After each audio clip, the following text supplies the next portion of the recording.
អូនសាសានុសិស្សទាំងអស់គ្នាចឹងថ្ងៃនេះយើងមករៀនរឿងមួយទៀតគឺរឿងនិទានសម្រាប់កុមារហើយរឿងនេះមានចំណងជើងថាកូនឆ្លុះនិងទន្សាយបងប្អូនណាចឹងបងប្អូនឃើញរូបហើយរូបមានរូបឆ្លុះនិងទន្សាយបងប្អូនណាហើយមានសត្វតោដ៏ធំមួយតោះចឹងយើងមកអានរឿងគេទាំងអស់គ្នានៅក្នុងព្រៃភ្នំមួយមានសត្វតោកំណាចមួយក្បាលតែងតែបង្គាប់ឲ្យសត្វទាំងអស់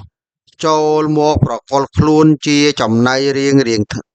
ថ្ងៃបាទរៀងរាល់ថ្ងៃសត្វទាំងអស់មានការភ័យតក់ស្លុតជាពន់ពេកពិសេសឲ្យតែចិត្តដល់វេនរបស់ខ្លួនសាច់ញាតិគ្រួសារសត្វត្រូវព្រាត់ប្រាសគ្នាយ៉ាងខ្លោចផ្សាដោយមិនអាចធ្វើអ្វីកើតឡើយត្បិតសត្វតោនេះនោះមានកំណាចបំផុតបាទមានអំណាចបំផុតនៅក្នុងព្រៃភ្នំបាទ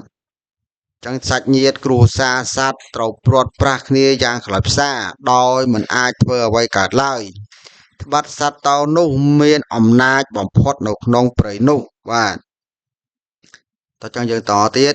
ថ្ងៃមួយកូនឆ្លូចមានការបារម្ភក្រៃលែងចំពោះវាសនារបស់ខ្លួនស្អែកនេះជាវេនរបស់វាហើយវាតុនដៃតុនជើងណាស់ដោយដើរទៅ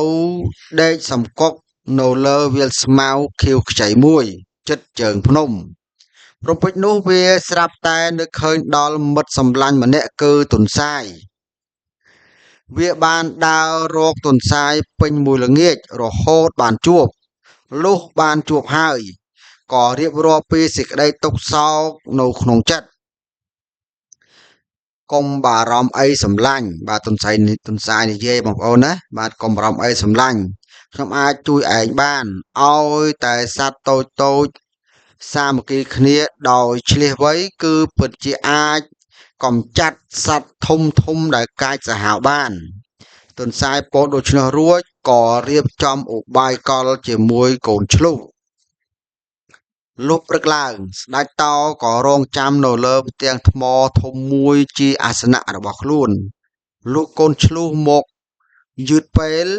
នឹងឃើញមានទុនសាយមកផងក៏ស្រែកសម្លុតយ៉ាងសន្ធាប់ផ្អើលអស់វងសត្វព្រៃទាំងឡាយសូមលោកម្ចាស់កុំអាលខឹងច្រឡោតអីមុននេះពួកយើងបានជួបនឹងសត្វចម្លែកដ៏ធំមួយក្បាលហើយព្យាយាមរត់គេចតាមព្រៃបន្លាចយ៉ាងវែងឆ្ងាយទម្រាំបានមកជួបនឹងលោកម្ចាស់នេះសូមលោកម្ចាស់អធិស្ឋានផង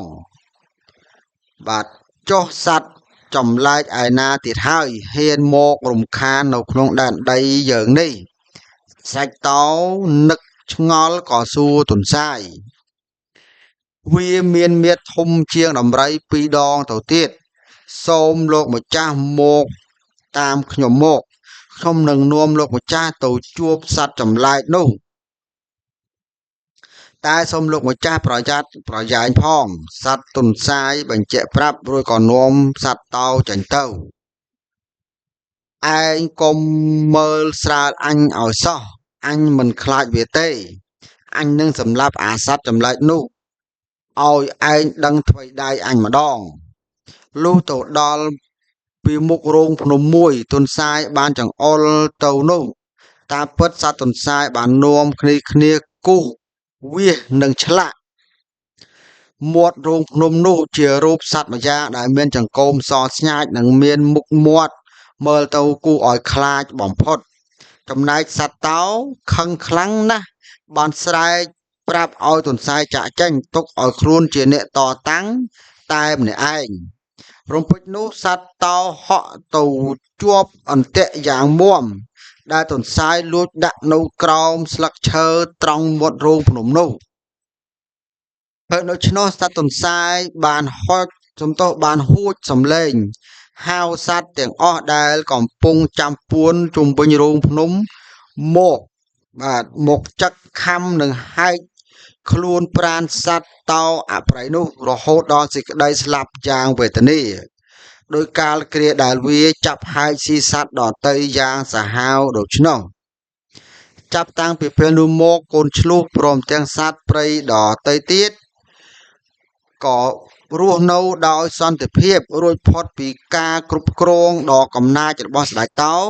ចំណែកសត្វទន្សាយត្រូវបានគេលើកដំកើងជាអ្នកប្រាជ្ញនៅក្នុងព្រៃនោះបាទចឹងបន្ទាប់ពីយើងអានរឿងចប់យើងមានសំណួរ5ទៀតបងប្អូនត្រូវឆ្លើយណាបាទសួរថាតើនៅក្នុងព្រៃភ្នំមានរឿងអាក្រក់អ្វីកើតឡើងរាល់ថ្ងៃបាទទី2តើកូនឈ្លូសទៅរកអ្នកណាឲ្យជួយដោះទុក្ខរបស់ខ្លួនទី3តើទុនសាយបាននិយាយអ្វីទៅកាន់កូនឈ្លូសបាទ